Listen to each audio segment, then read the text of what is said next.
accepté notre invitation à la participation à la deuxième édition du Symposium de la science et de la conscience, qui a pour thème cette année justement la multidimensionnalité de l'univers et de nous-mêmes. Êtes-vous prêts à l'intégrer? Donc j'aimerais tout d'abord avoir une idée comme ça, comment vous avez vécu ce symposium, comment vous avez trouvé l'énergie du symposium d'une manière générale. C'était un grand plaisir de participer à ce symposium. On a trouvé une belle qualité de personnes présentes, vraiment, beaucoup d'écoute, une grande écoute. Et puis un beau partage, on a vécu vraiment avec tous les intervenants un moment délicieux, où chacun a pu apporter une pierre pour que les gens puissent rentrer dans cette dimension de la compréhension de tout cet espace de la multidimensionnalité de la vie. Justement, et en ressent, c'est comme si chaque personne elle avait vraiment le message qu'elle a besoin à ce moment-là. Oui, toute personne elle est sortie vraiment satisfaite de ce qui s'est passé. C'est pour nous le plus important, de transmettre ce message. Moi, personnellement, en tant qu'organisatrice, j'ai senti que ce symposium-là, il a été fait par l'univers. Les intervenants ont été choisis par l'univers et même les participants. Oui. J'ai ce ressenti-là. Oui, on dit souvent qu'il n'y a pas de hasard. Certainement. Et dans tout ce qui s'est passé dans ces 3 jours, on a senti vraiment que le hasard n'avait pas vraiment sa place, que tout était juste et que tout s'est positionné pour chacun. Il y a eu des belles expériences aussi pour beaucoup de gens. Surtout les ateliers, c'est incroyable. On s'est passé de belles choses. Complètement différent après un atelier. D'ailleurs, l'année prochaine, je prévois faire des ateliers dès le premier jour, c'est mieux comme ça. Oui, de façon à ce qu'il y ait une immersion peut-être un peu plus rapide. Oui, c'est vrai, ça c'est sûr. Alors, Franck, si vous nous parlez un petit peu de votre propre parcours, qu'est-ce qui vous a amené tout d'abord à la musique et puis spécialement à créer cette technique thérapeutique propre à vous qui est la musicothérapie énergétique? Mon parcours, c'est une grande histoire parce qu'elle date de presque 30 ans maintenant. J'étais saxophoniste, je faisais déjà du jazz. Et puis un jour, j'ai un ami médecin qui me parle de la musicothérapie traditionnelle. À l'époque, personne n'avait entendu parler de ce genre de technique. Il y avait surtout des professionnels de santé qui s'intéressaient à ça.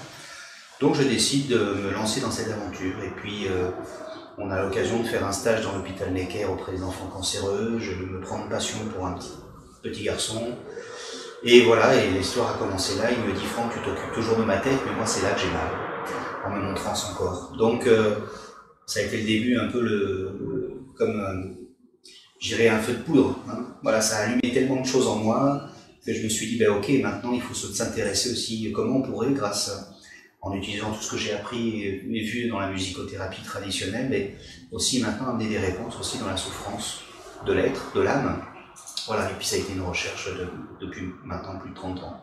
Et donc, qu'est-ce qui vous a amené à l'accordage 432 Hz, par exemple?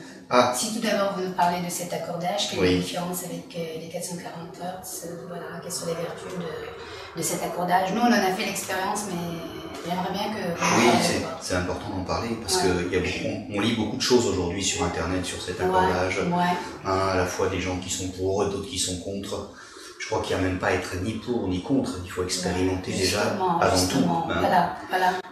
Expérimenter et faites l'expérience. En fait, moi j'ai une vingtaine d'années maintenant d'expérience sur cet accordage. Comment j'y suis venu, c'est juste grâce ou à cause d'une flûte amérindienne, qui était une réplique d'une flûte qui est dans un musée aujourd'hui, dans la tradition des Indiens Navarro. Et quand j'ai reçu la première fois cette flûte, qui était donc une réplique de cette flûte traditionnelle, je me suis rendu compte qu'elle n'était pas du tout accordée comme les instruments traditionnels qu'on avait ici chez nous, les synthétiseurs, les pianos. Donc j'ai commencé à tâtonner, à savoir pourquoi elle n'était pas accordée comme nos instruments. Et puis je suis tombé sur cet accordage à 432. Donc ça m'a amené aussi à réfléchir, à regarder. Est-ce qu'on avait déjà, dans notre société occidentale, accordé des instruments? Donc, lorsque vous l'avez écouté pour la première fois, vous avez senti la différence? Ah oui, tout de suite. C'est quasiment immédiat. D'ailleurs, il y a plein de musiciens qui m'ont rencontré, qui m'ont dit « Mais Franck, est-ce que c'est vrai tout ce que tu dis sur le 432 ?» Je leur dis « Expérimentez avant tout. » Voilà. Et après, vous verrez. Et à chaque fois, on a eu des retours qui ont été exceptionnels. Les gens m'ont dit « Mais je retrouve mon instrument, je le découvre à nouveau. » Voilà, des gens qui avaient des pratiques de 15, 20 ans, d'instruments qui me disent enfin maintenant, j'ai l'impression que mon instrument il devient vivant. Voilà. La particularité donc de cet accordage, c'est qu'il vient directement au niveau énergétique, au niveau de la sphère du cœur. C'est pas explicable ni scientifiquement, on n'a pas d'appareil de mesure pour l'instant, on n'a pas fait d'études là-dessus, mais ça viendra, je pense. Justement, c'est la science d'avancer pour pouvoir expliquer ce qu'on expérimente. Bien sûr, voilà.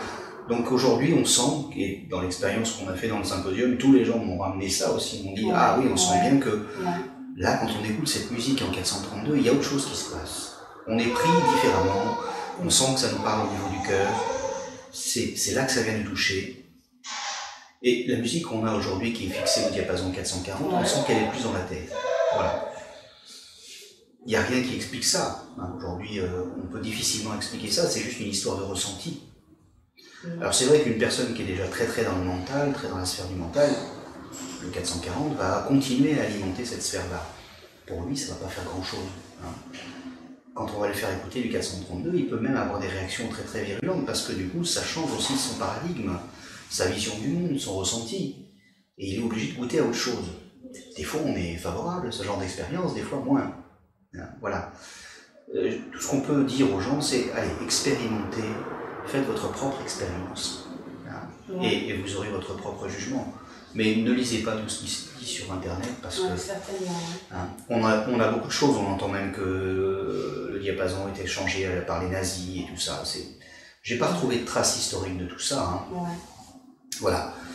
C'est sûr qu'il y a quelque chose, il y a sans doute une raison pourquoi on a normalisé la musique en 1956. Maintenant, on ne la connaît pas. Et puis, j'ai pas envie d'alimenter la théorie du complot, comme j'ai dit dans la conférence, ça sert à rien. Ça sert à rien, justement. Voilà, le mieux, c'est que les gens aient cette information, de se dire qu'il peut y avoir d'autres diapasons. On n'a pas parlé aussi dans la conférence du diapason de Mozart.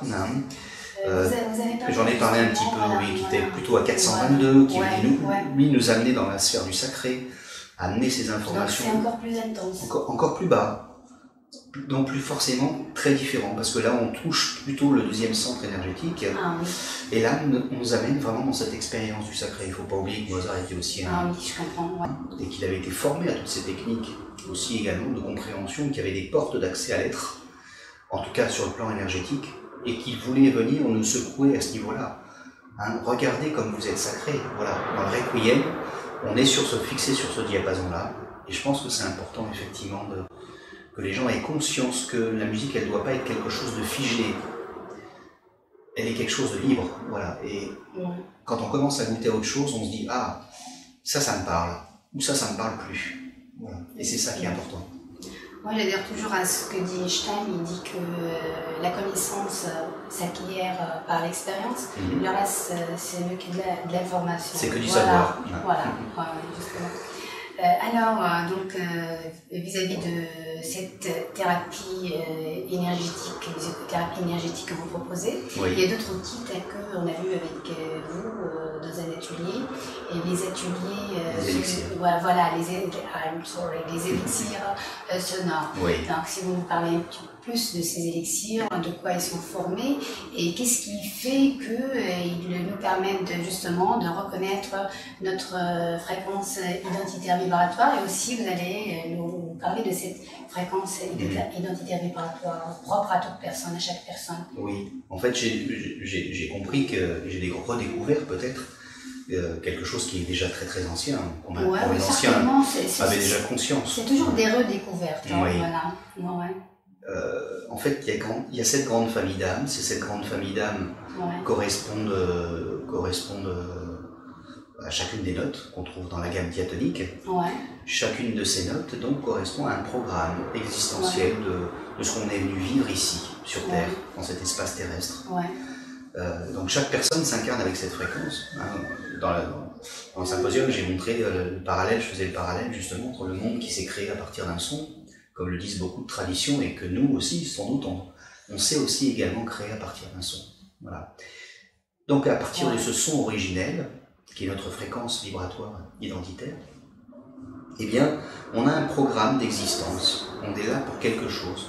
Parce qu'on est toujours en lien avec la Terre. Il y a un échange. La Terre nous a donné cette matière. Et nous amenons ici notre expérience, que nous amenons, en fait, c'est notre divinité quelque part. Et notre divinité, elle vient aussi connecter la Terre pour qu'elle puisse conserver la vie. C'est l'une des grandes choses pour lesquelles nous échangeons avec la planète Terre. Donc elle nous confie cette matière qui est notre corps. Nous lui confions notre savoir et notre connaissance pour que la vie puisse exister et continuer à perdurer. Voilà, donc il y a cette loi d'échange. Chacune des familles a un rôle spécifique. Certaines, comme on a expliqué, sont des protecteurs de cette énergie terrestre. D'autres sont des grands thérapeutes, d'autres sont des grands accompagnants, d'autres sont des grands communicants. Chacun en a un rôle, et comprendre qu'on est tous liés, c'est aussi ça qui est important. On a parlé aussi des phénomènes de résonance. C'est peut-être aussi relié avec le chemin de vie. Oui, bien sûr. Parce que moi, personnellement, ma note, c'était le si. Donc, c'est relié au 7e chakra. Oui. Et mon chemin de vie, c'est le 7. C'est le 7. Donc, c'est peut-être aussi, c'est un peu relié à ça. Sans doute. Ouais. On est au tout début, si tu veux, de tout ce qu'on peut. De l'exploration. Voilà, de l'exploration. On a commencé à regarder avec l'astrologie aussi. On s'est rendu compte que on a des astrologues qui travaillent justement sur les 7 familles d'âmes. Et maintenant, quand ils ont un ciel étoilé d'une personne, ils savent quasiment la note qu'ils ont. On est en train de regarder aussi avec les techniques de l'énéagramme. On se rend compte qu'il y a tout un regroupement, tout un rassemblage de toutes ces techniques qui sont intéressantes et qu'on pourrait, comme ça, comme si c'était toutes des pièces d'un puzzle finalement, et qu'on pourrait montrer aux gens que tout ça, c'est sans doute une vérité de ce qu'on est venu expérimenter ici. Voilà, et c'est justement faire l'expérience, parce que moi, vraiment, ça a été le si, dès que vous en avez parlé, ça m'a parlé, et puis que vous avez remarqué, dès que j'ai tenu les élixirs, la réaction, elle était intense. Oui. Comme pour beaucoup de gens d'ailleurs. Pour beaucoup d'autres. Moi je parle de moi-même. Voilà, donc, on a eu de très belles réactions et c'était sublime de voir justement. Et de là, par exemple, l'élixir là, dès que je l'ai tenu, j'avais une concentration. Moi je témoigne par rapport à ma propre expérience. Il y avait une concentration d'énergie vis-à-vis du 6e chakra. Oui. Et puis quand j'ai revu la conférence, parce que moi c'était l'après-midi, ma réceptivité c'était pas optimale. Voilà. Donc quand j'ai revu, j'ai justement vu que voilà, le là, ça correspond au 6e chakra. Oui, voilà. Alors faut savoir que il n'y a pas uniquement que ce travail au niveau des centres énergétiques, parce que ça c'est juste en fait le centre énergétique n'est juste qu'une porte de communication, de circulation de l'information entre le champ vibratoire énergétique et le champ physique. Voilà. Et nous, les élixirs, travaillent à la fois sur le champ physique et sur le champ énergétique. C'est sans doute pour ça que des fois, on sent qu'il y a une forte pression au niveau du centre. Parce qu'on active aussi la circulation de l'information dans ces centres. Voilà. Mais l'élixir, il a la particularité de travailler à la fois sur le plan énergétique et sur le plan physique. C'est ça vraiment sa spécificité. Ça en fait un outil très holistique, tu vois, qui travaille à la fois énergétiquement et physiquement. Mais tout ça en même temps. Et dans tous les élixirs qui existent aujourd'hui, on a surtout un travail très physique, mais bien sûr après énergétique, parce que tout est lié. Et après, on a aussi un travail très énergétiquement, mais qui a aussi un impact sur le plan physique. Tout ça se fait par phénomène de résonance. Dans l'élixir sonore, on a une globalité tout de suite. Et c'est pour ça que c'est très puissant, ça en fait un outil très puissant et très surprenant. Beaucoup de gens ont témoigné ça pendant le symposium. On ne s'attendait pas à vivre ça, vraiment. Témoignages, Ça, c'est vraiment surprenant. Comme ça nous prend partout. Comment le son peut faire ça? Quand on trouve réellement la bonne note qui nous correspond, qui correspond à notre famille, alors là, c'est une reconnaissance. Et c'est comme et si on y est déjà, donc on a une bonne réaction. Voilà. Si on n'y est pas, la réaction pourrait être violente. On a eu certains cas comme ça. Exactement. Ça peut être très fort. D'être ramené directement comme ça, soudainement, sans croire que ça leur connaissait éloigné. Oui. Donc la réaction peut être très violente. On a eu une dame qui a fait un petit malaise vagal, mais qui a duré juste le temps nécessaire pour que le corps se réaccorde. Et ce qui était très beau, c'est quand elle est revenue, elle n'avait plus du tout le même regard. Elle avait les yeux qui étaient devenus pétillants. Et elle m'a dit, mais qu'est-ce que je me sens bien, voilà. Après. Alors c'est sûr qu'il a fallu passer par tout cet état qui n'était pas facile à gérer, mais oui, comme tu dis, c'est ça. Et quand on est vraiment trop décalé de notre note, quand on est ramené soudainement dans un réalignement, des fois ça peut être très vifs. Hein. Si vous nous parlez de la constitution de ces élixirs, de quoi ils sont formés? Alors, on est parti Comment ça se fait qu'ils donnent ce résultat à la fin? Oui, on est parti d'abord sur un travail dans toute une compréhension, comme j'ai expliqué dans les différentes conférences. On est parti déjà sur la constitution de l'être humain vibratoire. Hein, et comprendre que notre matière, comme l'avait expliqué Marie-Louise Hochet, est constituée de 4 octaves musicales, hein, qui se retrouvent dans le corps. C'est pour ça qu'on comprend aussi que certaines de nos cellules qui sont dans les jambes vont être en résonance avec une certaine bande de fréquences. Celles qui sont dans la tête, pareil. Et on s'est amusé justement à vérifier tout ça, parce que avant de dire ok, les travaux de Marie-Louise Hochet c'est bien, on a d'abord essayé de valider tout ça. Et on s'est rendu compte effectivement que les fréquences basses avaient plutôt un impact au niveau du bas du corps, et les autres plutôt un impact au niveau du haut de la tête. Et elles étaient égales. Donc tout ça vous montrait bien que Marie-Louise Hochet avait une certaine vision qui était juste de comment nous sommes en résonance au niveau cellulaire. Donc on a commencé à valider ces quatre états, et puis on s'est rendu compte que ça c'est ce qui se passe sur le plan de la matière, mais comme on n'est pas que ça, on est aussi toute une partie énergétique. Alors, on a commencé à regarder ce qui se passait sur le plan énergétique. Et là, on a découvert effectivement 3 octaves supplémentaires sur le plan énergétique. Ce qui fait qu'on revient encore à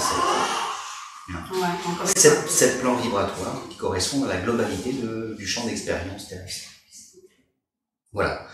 Donc on est parti dans les élixirs à ramener cette note, mais maintenant monter sur cette octave. Donc cette fois, la même note, mais reportée sur des niveaux différents. Et puis on a commencé à tester ça. Et là on s'est rendu compte que c'était quand même assez intéressant ce qui se produisait. Une fois qu'on a commencé à faire ça, on a dit comment, un beau matin je me suis réveillé avec cette idée un peu folle de dire, bah, tiens, ça venait, en fait tout est venu d'un questionnement d'un de mes élèves, qui m'a dit, Franck, c'est super ce qu'on fait comme travail avec les gens, mais pour ne pas créer de dépendance, il faudrait qu'on puisse leur donner cet outil-là de traitement qu'on a, il faudrait leur donner pour qu'ils puissent faire le travail à la maison. Ouais. Voilà. Et je lui dis, oui, mais je ne sais pas comment le faire. Bonjour, pardon, je m'excuse. Et il y a... Ça va. Il y a la clé là. Et là ici. Dès que vous sortez, vous fermez le mini-club, après vous le mettre à la maison. Pardon, je m'excuse. Pardon. Donc voilà, il y avait cette interrogation-là, et trouver vraiment la solution. Et un beau matin, je me suis réveillé en me disant, bah tiens, comme j'avais un ami qui était alchimiste, je me suis dit, tiens, pourquoi pas créer un élixir de son. Mais on se réveille avec une idée comme ça, on se demande où est-ce qu'on a été la chercher. Hein. Et puis, on regarde après dans la réalisation comment c'est faisable. Donc on a commencé à s'interroger, à chercher quelle était la meilleure solution. On s'est beaucoup questionné sur l'histoire de la dilution à l'alcool. Et puis on a dit, bon, on va utiliser de l'eau, on va d'abord désinformer, pour ensuite pouvoir avoir réellement les 7 fréquences qu'on souhaite avoir. Ouais. Voilà. Donc ça a été la première étape, on a regardé comment l'eau conservait cette information, on s'est rendu compte que très vite elle la perdait, hein, même pas 30 secondes après, si on laisse dans un milieu, l'information s'en va très vite. Ouais. Donc il nous fallait ensuite conserver cette information, et on a commencé à regarder ce que faisaient les anciens, c'est-à-dire le docteur Bach par exemple, qui lui, dès qu'il faisait ses solarisations, les trempait dans du brandy, dans de l'alcool, afin de conserver cette information. Et on a commencé à regarder si ça se faisait aussi comme ça. Et là, on s'est rendu compte qu'effectivement, c'était intéressant. On arrivait à garder plus longtemps l'information. Alors après, on a regardé parce qu'il fallait aussi penser au principe de très haute dilution pour concentrer l'information de façon à ce que, comme on dit en homéopathie, plus l'information est concentrée et plus elle a une action importante sur le corps. Voilà. Donc c'est aussi ce qu'on a fait. On est arrivé à peu près à 98% d'alcool pour 2% d'eau informée dans l'élixir. Ensuite, quand on a commencé à les tester avec nos amis, la première réflexe qu'ils avaient tous, c'est de débouchonner le bouchon et de sentir. Et il n'y avait pas d'odeur. Ouais. Et tout le monde me disait, mais ça sent rien. Ben non, ça sent rien. Le principe actif, c'est le son. Et tout le monde m'a dit, oui, mais c'est dommage que ça ne sente pas quelque chose.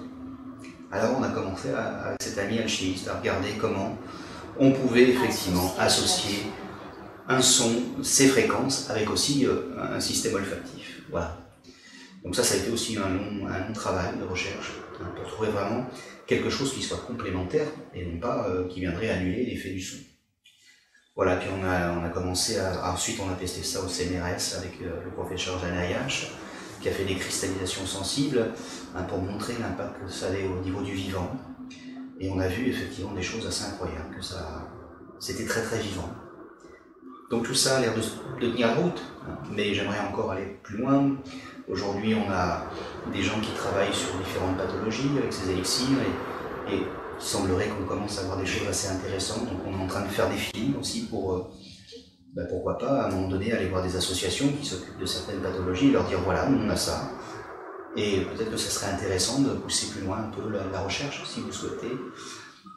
La médecine vibratoire, dans d'autres pays, elle est très très développée. Je pense à la Russie, ça fait plus de 50 ans qu'ils s'intéressent et qu'ils ont sorti des machines quantiques fréquentielles. Donc nous, on en est qu'au balbutiement. On commence à se rendre compte que le son, il a peut-être aussi un grand apport. Aujourd'hui, dans la dentisterie, on utilise des ultrasons pour enlever le calcaire des dents. Mais il y a plein d'applications encore. On n'est qu'au début, je dirais. Je pense aussi les kinés aussi, qui utilisent aussi des ultrasons. On n'est qu'au tout début vraiment de l'utilisation médicale du son. Et je pense qu'il y a encore plein de systèmes d'exploration. Donc, vis-à-vis des élixirs, donc on a bien compris que ça nous permet de reconnaître notre propre fréquence identitaire. Et puis après, donc une fois qu'on a reconnu cette fréquence vibratoire identitaire, ça nous permet de connaître l'expérience qu'on est en train de vivre, donc voilà notre mission de vie, notre terre. Et puis après, pour la réaliser, comment est-ce que ces élixirs ils permettent justement de nous aider à réaliser, être là-dedans, quoi. En fait, c'est à la fois un outil, l'élixir est à la fois un outil de diagnostic, puisqu'il nous permet de reconnaître cette fréquence, mais c'est aussi un outil de traitement. C'est un outil de traitement dans le sens où c'est comme, il fait le même travail, je dirais, que ce que va faire le guitariste lorsqu'il va retendre la corde de son instrument. Et l'élixir va nous ramener cette information vibratoire, à la fois sur le plan énergétique et physique. Ce qui fait que quand on commence vraiment à beaucoup travailler avec, des fois on se rend compte qu'il ne se passe plus rien. Parce que notre corde, elle est vraiment tendue. Et elle correspond vraiment à la note, à notre note. Et là, on se rend compte qu'on est vraiment dans l'accomplissement de ce qu'on est venu réaliser ici sur Terre. Voilà. C'est vraiment aussi comme ça qu'il faut le voir, comme un outil qui nous permet d'être une piqûre de rappel de ce qu'on est venu vivre comme fréquence et manifester. Voilà, donc il a à la fois l'outil de diagnostic, on cherche la note, et puis une fois qu'on l'a trouvée, maintenant c'est l'outil qui va me permettre de la conserver pour la ramener véritablement et éviter que je continue à m'en éloigner, parce que dans notre existence, on est avec cette fréquence, et puis très vite on ne peut pas confronter cette fréquence avec le monde extérieur, parce qu'il n'est pas du tout dans cette vision, je dirais, humaniste. Il est plutôt dans un monde, on vit plutôt dans un monde mercantile, donc on est très loin de l'humanisme. Donc notre mission de vie, si tu veux, elle est très loin de pouvoir se réaliser. Et donc on s'en éloigne un peu parce qu'il nous faut aussi passer par cette étape de séparation, aussi pour reconnaître réellement ce que nous sommes. Tant qu'on n'a pas vécu cette séparation, tant qu'on n'a pas connu l'état de dualité, on ne peut pas revenir à l'unité. C'est un principe fondamental. Et à partir de là, on commence à ramener cette fréquence grâce aux élixirs, et plus on la ramène, et plus on a l'impression d'être nous. Ça c'est quelque chose. Pourquoi se séparer de l'unité si le but c'est que après c'est de retrouver cette unité-là? Moi c'est une question que je pose. Oui, c'était une des grandes questions aussi que je me suis posée. Pourquoi nous qui vivons dans un monde d'unité, pourquoi se séparer pour qu'ensuite on cherche cette unité? Oui. Et c'est une recherche de toute personne, qu'elle soit consciente ou bien inconsciente. Bien sûr, bien sûr. Bien sûr. Je crois que la séparation nous amène à voir ce que nous ne sommes pas. Et ça nous amène sur un terrain. Et donc à faire l'expérience de ce qu'on est. De ce que nous sommes. De ce que nous sommes. Voilà. Je crois que on est dans cette voie de l'expérimentation. L'expérience terrestre, on ne la connaît pas quand on s'incarne. Et il nous faut d'abord expérimenter peut-être ce que nous ne sommes pas pour nous ramener ensuite à ce que nous sommes. Ouais.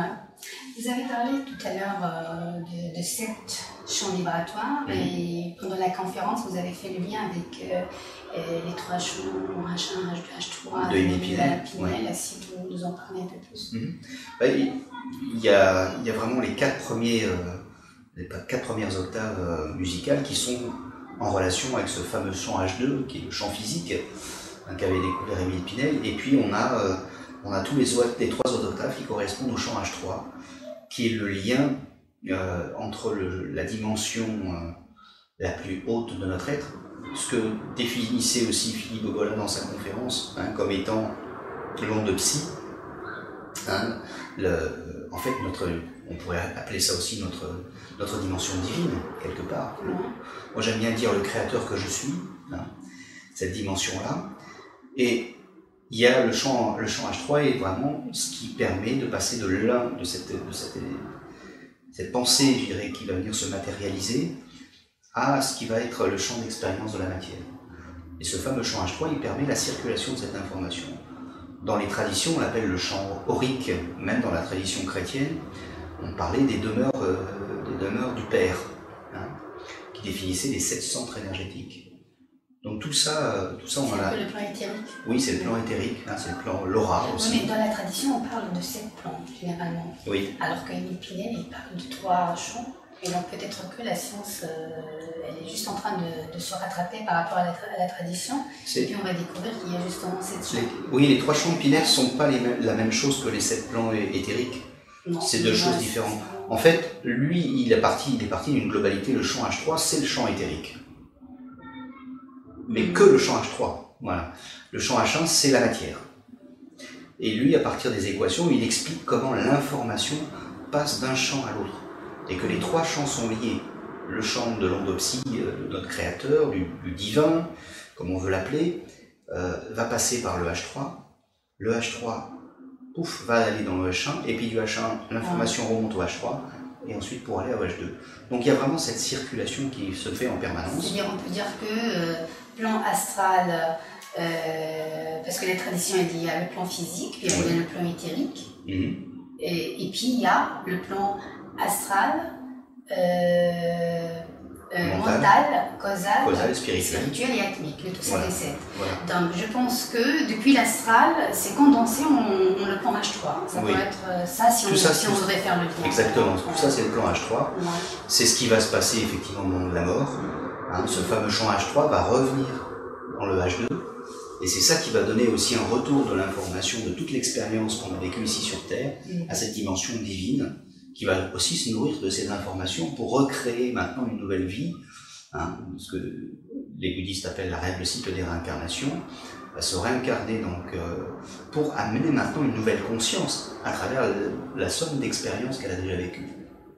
Voilà, ça c'est important aussi d'expliquer ça aux gens, parce que... Alors comment ça se passe? Parce que souvent les gens posent cette question. Déjà, pourquoi le champ H1 et le champ H3 restent ensemble? Parce que à part quand on dort, il y a une petite séparation entre le champ physique et le champ énergétique. Il y a quelque chose de très particulier. En fait, notre peau et notre corps émettent ce qu'on appelle un système piézoélectrique grâce au sang qui circule à l'intérieur du corps. Le sang contient énormément de fer. Donc vous vous rappelez, quand on était enfant, quand on frottait des règles en fer, qu'est-ce qui se passait? On avait un phénomène d'aimantation. Et c'est exactement la même chose qui se passe entre le champ H3 et le champ H1. Quand le sang circule, eh bien, le champ H3 est très proche du champ H1, ce qui permet effectivement une bonne circulation de l'information.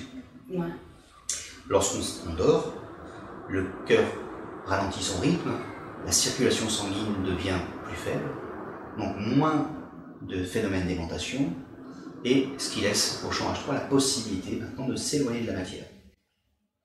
Et voilà l'état de rêve que l'on connaît la plupart du temps, c'est que notre champ H3 va commencer à visiter d'autres dimensions quelque part. Il n'est plus collé et fixé à ce champ de matière. Voilà. C'est une petite mort. C'est une petite mort. Le rêve est une petite mort. Le sommeil, la période de sommeil est une petite mort. Mais au moment de la mort, c'est exactement la même chose qui se passe. À ce moment-là, il n'y a plus de circulation sanguine, donc plus de phénomène d'aimantation, et là, le champ H3 retourne dans la dimension du champ H1, H2. Sauf qu'il ne rejoint plus la dimension physique, c'est voilà. la différence. Et il reste totalement maintenant séparé de la dimension physique. Et donc effectivement ensuite il va se réincarner à travers la conscience aussi qui a été accumulée, parce qu'il y a toute la somme de toutes les vies bien sûr. Hein. C'est comme si on prenait, chaque personne était une bille, à un moment donné il y a un grand sac de billes. Hein, j'aime bien prendre cette image parce qu'on comprend mieux. Chaque personne, et il y a une masse de cette bille, de ces billes qui va venir se réincarner avec une conscience qui va être plus riche, moins riche, en fonction de toutes les vies, la somme des vies que l'on porte. Hein. C'est pour ça que des fois on a des rencontres avec des gens et on se rend compte qu'il y a quelque chose qui nous parle plus chez cette personne, et presque on a l'impression que c'est notre frère ou notre sœur d'âme, hein, comme des fois on le définit. Bah, tout ça, ça s'explique. On commence enfin à avoir des explications qui ont l'air de tenir la route, à la fois sur le plan scientifique, mais qui se rapprochent bien sûr de la tradition. Alors, ce qui est très, très drôle, hier on a été se promener dans la Médina et on a rencontré un monsieur qui était tisserand, qui fabriquait des tissus de laine, et il nous racontait que sa grand-mère, parce qu'on lui a parlé des élixirs bien sûr, et sa grand-mère faisait ça, parce que quand il vivait dans le désert, il n'y avait pas de docteur. Alors ce qu'elle faisait, elle prenait de l'eau, elle lisait certains versets du Coran à cette eau, et on donnait ça à boire aux malades, et il était guéri. Et j'ai trouvé ça fantastique parce que c'est vraiment... Le Coran, il a une très très belle vibration, c'est sûr. On en fait l'expérience. Mais ça montre aussi à quel point, effectivement, l'eau conserve cette information. Justement.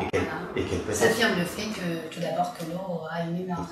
Bien sûr. Et que les anciens savaient bien ça, ils étaient bien conscients de tout ça. Voilà, tout ça, donc ça nous ramène encore un peu plus de joie dans la fabrication des élixirs, dans la compréhension qu'on en a, de voir que c'est aussi quelque chose qui vient d'un savoir très très ancien. Donc merci Franck pour cette enrichissante explication. Donc on a presque fait le tour de tout ce qu'on a vu le long du symposium. Donc si vous avez quelque chose à ajouter, quelque chose à ajouter, oui. Il y a des choses à ajouter. Oui. J'aimerais juste dire aux gens qu'ils continuent dans cette recherche, de continuer à s'éveiller, parce que c'est l'une des choses primordiales lorsqu'on a commencé à vivre cet état de séparation, de se dire qu'est-ce que je suis et qu'est-ce que je ne suis pas, essayer de chercher ça, quand s'éveiller à cette dimension de ce qu'on est, c'est maintenant aussi de continuer, de persévérer pour aller réaliser tout ce qu'on a vu, tout ce programme qui est vraiment important, parce que la Terre en a besoin. Et Dieu sait qu'on voit en ce moment comme c'est difficile, parce qu'il y a beaucoup de déchirements, parce qu'il y a beaucoup de tensions qui sont sans doute nécessaires pour notre évolution et pour son évolution.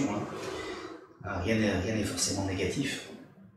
Mais voilà, si on arrive chacun à réaliser vraiment la mission qui est la nôtre ici sur Terre, alors on va permettre vraiment une belle évolution à cette planète. Alors, merci Franck, et merci et à une autre fois certainement. Oui, merci pour cette belle organisation. Merci à vous.